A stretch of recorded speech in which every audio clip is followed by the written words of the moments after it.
অনেক অধৈর্য আমরা মুসলিমরা, খুব আবেগী হয়ে গেছে এখন আমরা, আর অধৈর্য হয়ে গেছে। সবর করতে হবে। আমাদের নবীজি 23 বছর লেগেছে। কত বছর? 23 বছরে আল্লাহর নবীকে মানুষ হত্যার চেষ্টা করেছে 16 বার, গালি দিয়েছে 15টা। যে মানুষটাকে সবাই বলতো আল আমিন আস সাদিক, সেই মানুষকে মানুষ বলা শুরু করেছে কাযযাব, সাহির, জাদুকর, এই মিথ্যাবাদী, ঐক্য বিনষ্টকারী ইত্যাদি। তাকে দেশ থেকে বের করে দিয়েছে, তায়েববাসী রক্তাক্ত করেছে, কত নির্যাতন করেছে। উটের নাড়ি ভুড়ি চাপিয়ে দিয়েছে সেজদারত অবস্থায়, গলায় চাদর দিয়ে ফাঁস দিয়েছে আমাদের নবীকে। উহুদের মাঠে আঘাত করেছে মাথার মধ্যে। কই নবী সাল্লাল্লাহু আলাইহি ওয়াসাল্লাম তো অধৈর্য হন নাই, ছেড়ে দেন নাই, ময়দান ত্যাগ করেন নাই। আমরা তো অল্পতেই কেন অধৈর্য হয়ে যাই? হাজার হাজার মানুষ আসবে চলে যাবে, কিন্তু দিন ইসলাম থেকে যাবে ইনশাআল্লাহ। একসময় ভালো থাকবে, কখনো খারাপ থাকবে, কখনো বেগবান হবে, কখনো একটু মন্থর হবে, দিন এগিয়ে যাবে ইনশাআল্লাহ। একজন আসবে, হয়তো তাকে মেরে ফেলা হবে, আরেকজন আসবে ইনশাআল্লাহ।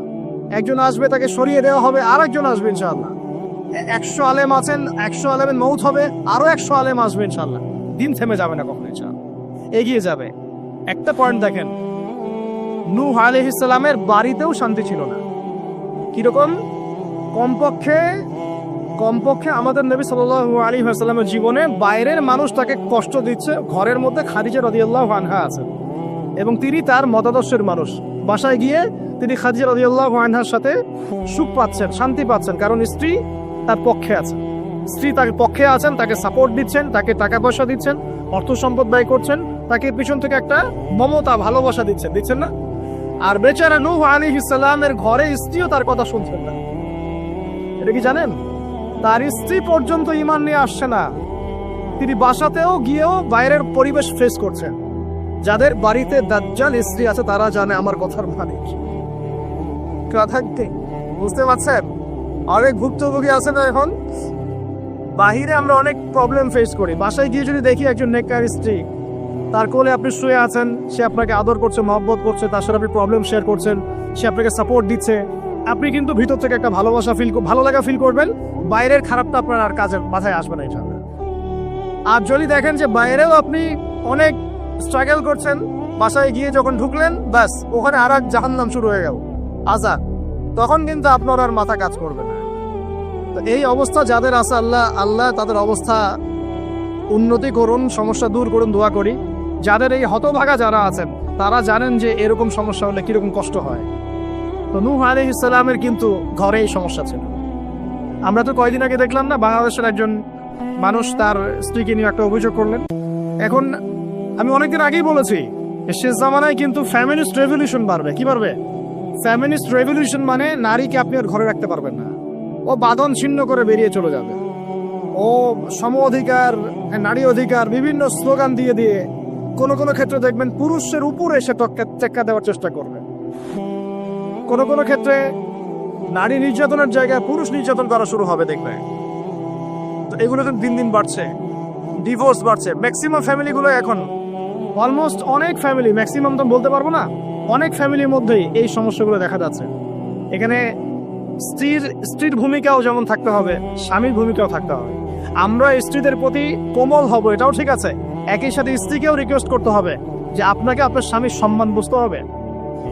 একটা সংসার টিকে থাকে শুধু ভালোবাসার ভিত্তিতে না, একটা সংসার টিকে থাকে বিশ্বাসের ভিত্তিতে। কিসের ভিত্তিতে?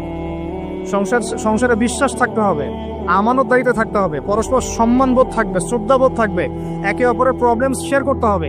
এটা জরুরি না যে আপনাকে বুঝতে হবে আপনার স্বামীর সমস্যা, আপনি তার সমস্যা বুঝবেন না, এরকম স্বার্থপর চিন্তা করলে তো হবে না সবসময়। আপনাকেও তাকে বুঝতে হবে, সেও আপনাকে বুঝবে। খালি চিন্তা করবেন যে আমাকে সে কেন বোঝে না, তারও তো সমস্যা। আপনাকেও তো তাকে বুঝতে হবে।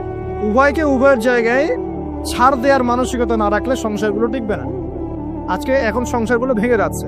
প্রিয় ভাইরা, একটা পয়েন্ট থেকে এখানে চলে আসছি যে নূহ আলাইহিস সালামের সংসারে কিন্তু এই সমস্যাটা ছিল। তার স্ত্রী কিন্তু ঈমান নিয়ে আসে নাই, এবং সূরা তাহরিমের মধ্যে আল্লাহ পাক বলেছেন যে জাহান্নামীদের সাথে নূহ আলাইহিস সালামের স্ত্রী এবং লূত আলাইহিস সালামের স্ত্রীও জাহান্নামে যাবে না। পক্ষান্তরে ফেরাউনের ঘরে ছিল আসিয়া, মনে আছে? এরকম ফেরাউনের মতো স্বামী যে ঘরে আছে সে ঘরেও কিন্তু নারী জান্নাতি হতে পারে, যার দৃষ্টান্ত হচ্ছে আসিয়া। অতএব স্বামী খারাপ হলে আপনাকে খারাপ হয়ে যেতে হবে এটাও না।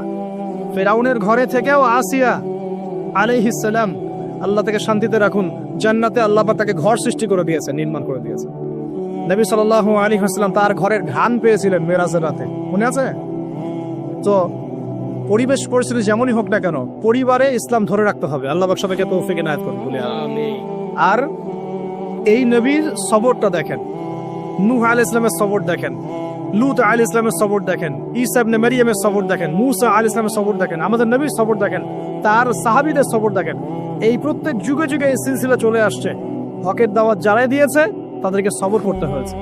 আল্লাহ পাক আমাদের সবাইকে হকের দাওয়াত দেওয়ার সাথে সাথে ধৈর্য ধরার তৌফিক দান করুন। একদিনে দিন প্রতিষ্ঠা হবে না, লেগে থাকতে হবে ধীরে ধীরে ইনশাআল্লাহ তাআলা, আস্তে আস্তে আস্তে আস্তে এই দিন আল্লাহর জমিনের প্রত্যেক কাঁচা এবং পাকা বাড়িতে পৌঁছে যাবে ইনশাআল্লাহ তাআলা। আল্লাহ পাক আমাদের সবাইকে দিনের সেই